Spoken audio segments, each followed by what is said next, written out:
Now, recently we introduced you to The Panel, 4 specialists brought together by Central tonight to tackle the difficulties we're all facing during this recession. So what kind of issues have you been asking them to help with? Well, Andy Bevan has put their problem-solving skills to the test.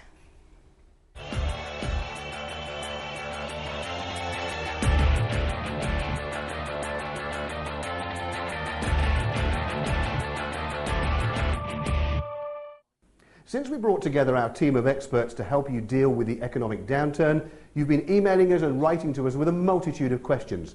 Well, now, for the first time, the panel is in session. Careers advisor Jacqui Ffrench, life coach Dan O'Neill, debt counsellor Nick Greer and entrepreneur Richard Simmons have been poring over your problems and they're ready to help. So let's kick off with Wayne Blackham from Birmingham. He says he was offered government help to go self-employed, but it hasn't materialised. Well, I'm basically trying to set myself up as a general handyman, tiling, flooring, guttering, bought a van. I've gone £6,000 in debt to buy tools. The leaflets was just a quick design, put my name and number out there. I've done up to 300. I've had a few calls, but nothing major. I got promised grants, loans, advice. I got none of this whatsoever through the job centre. Once I got signed off the job seekers, that was it. I was not their problem anymore. They just turn you away. Depressing, especially when the sun's out like this. You don't want to be stuck indoors or have nothing to do. So, the panel versus unemployment. Jacqui, this is obviously one for you. Wayne seems to have played the game, but still getting nowhere.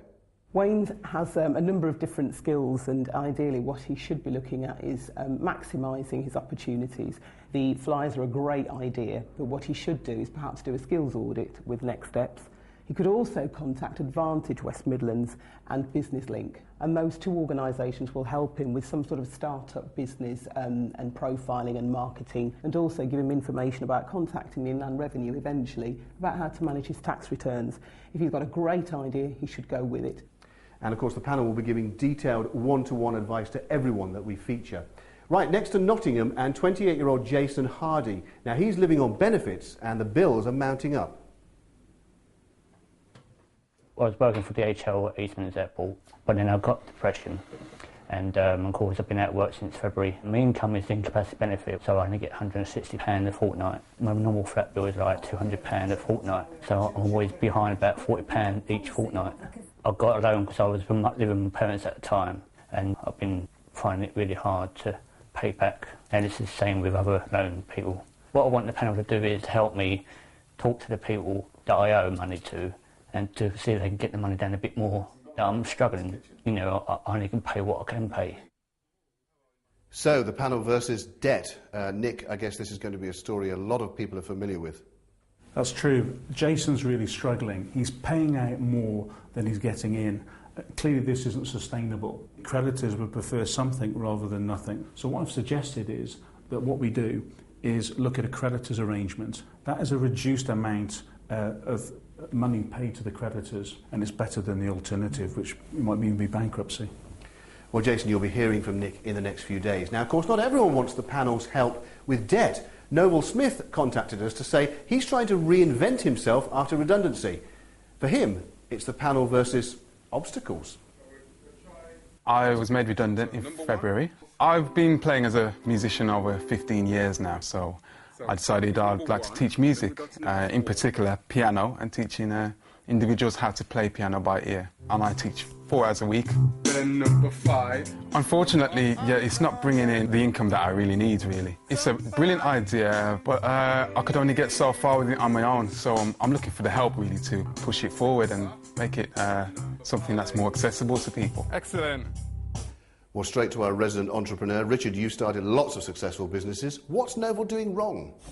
Well, I feel he's a great guy. His passion is working in the business. He needs to start working on the business, get some really effective marketing going. I think he needs a website. I think he needs to be clear about his unique selling proposition, which is the fact there's no sheet music, none of that scary stuff. Maybe give people a half-hour taster session for free. After that, he mustn't do it for free. He must be the best, not the cheapest. But he enjoys tinkling the ivories. He's got to roll his sleeves up, get out there and do the hard graft and do the marketing. And he'll be fine. OK, our final case tonight is a pretty desperate one. We're calling him Paul, and he's a manager in the West Midlands, but we've disguised his voice and agreed to keep his face hidden. It's the panel versus workplace bullying. Well, I've had a horrendous year this year. My wife's been exceptionally ill. I've had problems at work where I've been bullied and I've had to resign. And the situation is, having put up with all that, I've suddenly realised and found out that I owe over £25,000 on credit cards. I desperately need help to build up my confidence, because going in for job interviews, my confidence is totally low at the moment. And I also need really good advice on what to do with this debt that I need to manage. I genuinely don't understand what to do, and I'm terrified of the consequences. Well, Paul's clearly nearly at breaking point. Dan, as a life coach, is workplace bullying something you come across a lot of? It really is, and actually I think the first point to make is that Paul's taken a lot of courage to stand up and say, I need help with this. The earlier you can do that in the process, the better. When you let these things continue, you become a victim, and it's very difficult to take any responsibility for your life and get any control when you're in a victim place. I'm certainly going to be in touch with Paul, and we're going to work on his confidence and help him get back on his feet. And also, if Nick wouldn't mind giving him a call, he can help him sort out his finances and get some peace of mind that way. Well, there we are. The panel has tackled its first set of problems. As we said, each of our cases will be getting personal one-to-one advice from our experts, and of course we wish them all well for the future. But if you're having problems related to the current economic climate, then these guys can help. You can write to them at Central Tonight, Gas Street, Birmingham, B12JT, or email them, centralnews@itv.com. And who knows, next time it could be the panel versus your problem.